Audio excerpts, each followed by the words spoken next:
कानी बहू।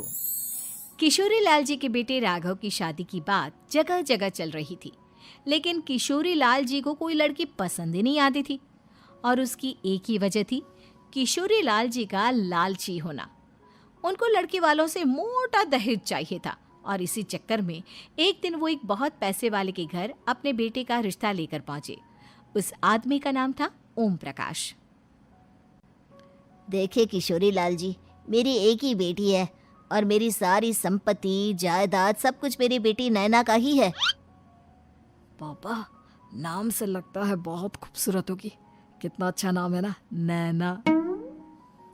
ओ, वैसे बात तो सही है आपकी। अब इतना पैसा है, जमीन जायदाद है, इकलौती बेटी, आप भी क्या करेंगे? सब कुछ उसे ही देंगे ना। बिल्कुल ठीक पहचाना आपने।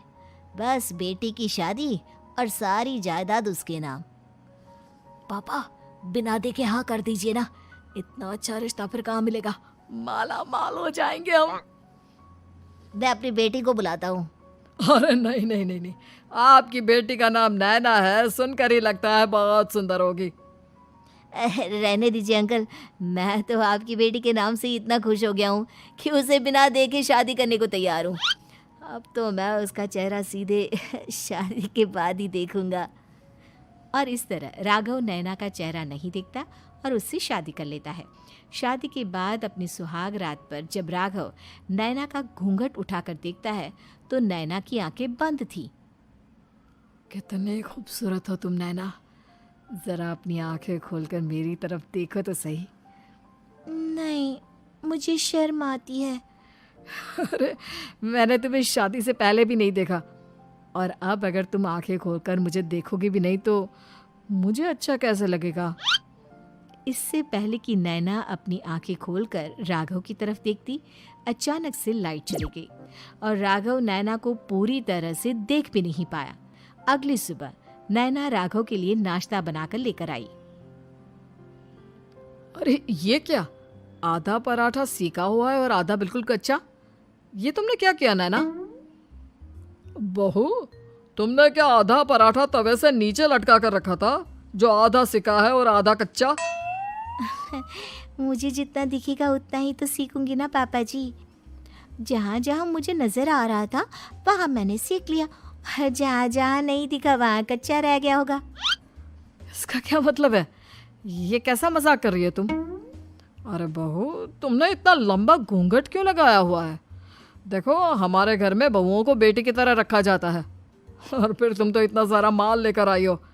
देखो, ये घूंघट डालकर रखने की कोई ज़रूरत नहीं है। हाँ नैना, पापा जी ठीक कह रहे हैं, तुम तो आराम से रहो, अपना ही घर समझो।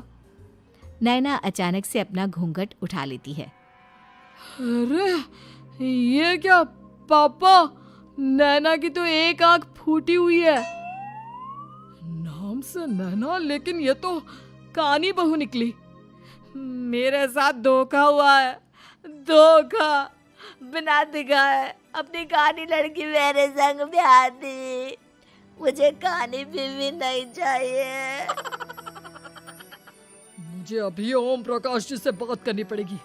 आखिर उन्होंने मेरे साथ ऐसा किया क्यों? अरे, आप लोगों ने ही तो पापा से कहा था कि आप लोग शादी से पहले मुझे देखना नहीं चाहते। अब मेरे पापा पर क्यों इल्जाम लगा रहे हैं?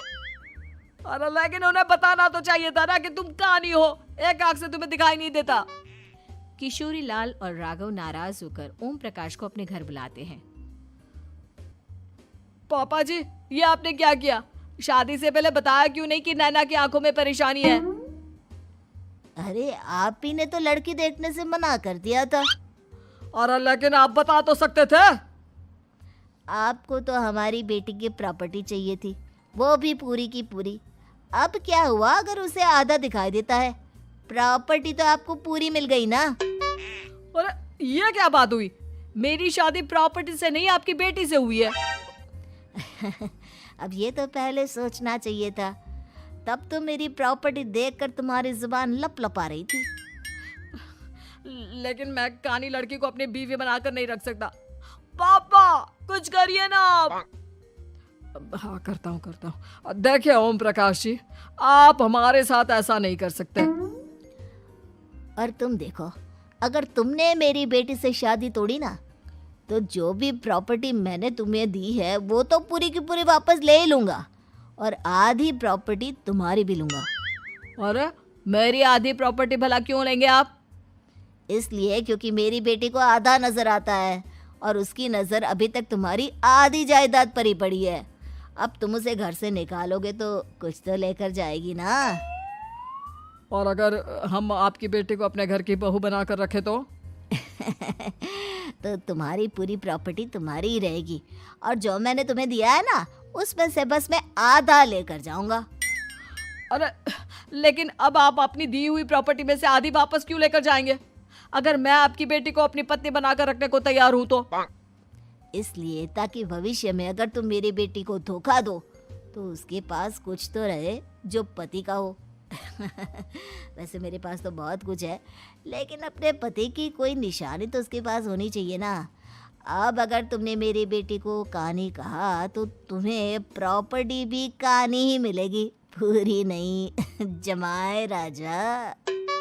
किशोरी लाल और राघव समझ चुके थे कि वो बुरी तरह फंस चुके हैं और अब उनके पास वहां से निकलने का कोई चारा नहीं है। अब समझ में आया ना, लालच बुरी बला होती है। एक तो तुम्हें प्रॉपर्टी मिली, ऊपर से बीवी मिली, उसमें तुम्हें नखरे भी दिखाने हैं। आए बड़े, चुपचाप बैठो दोनों। कुछ दिनों के बाद नैना राघव की कार लेकर बाजार घूमने निकलती है और जब कार लेकर वापस आती है, ये क्या? एक तरफ से मेरी गाड़ी पूरी खराब हो चुकी है। लगता है तुमने मेरी गाड़ी को किसी दूसरी गाड़ी के साथ एक्सीडेंट किया है। अरे अरे कितना बड़ा नुकसान कर दिया तुमने बहू। वो क्या है ना पापा जी, मुझे एक आंख से दिखाई नहीं दे रहा था, सामने से गाड़ी आ रही थी। मुझे तो सिर्फ आधा ही दिखाई दिया और वो गाड़ी मेरी कार से रगड़ते हुए निकल गई। अब मैं क्या करूं बताओ? आप इसे ठीक कराने के पैसे कौन देगा? तुम्हारे पापा। तुमने मुझसे इस तरह से बात की? अभी रुको। नैना राघव की शिकायत ओम प्रकाश को कर देती है। देखो राघव, अब जो मेरी आधी प्रॉपर्टी तुम्हारे पास थी ना, उसमें से आधी और मैं लेकर जाऊंगा, क्योंकि तुमने मेरी बेटी को डांटा। अरे नहीं नहीं पापा जी, गलती हो गई, माफ कर दो। गलती की तो कोई गुंजाइश ही नहीं।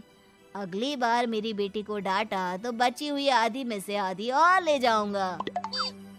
लालच के चक्कर में हम दोनों ने बहुत बड़ी गलती कर दी बेटा। एक तो तुम्हें कानी बहू मिली और ऊपर से जो माल मिला वो भी काना। इस तरह राघव की हर एक गलती पर ओम प्रकाश उसकी प्रॉपर्टी का आधा आधा हिस्सा लेकर अपना सारा माल वापस ले गया और राघव को कानी बीवी से काम चलाना पड़ा। भाई लालच वाकई में बुरी बला है।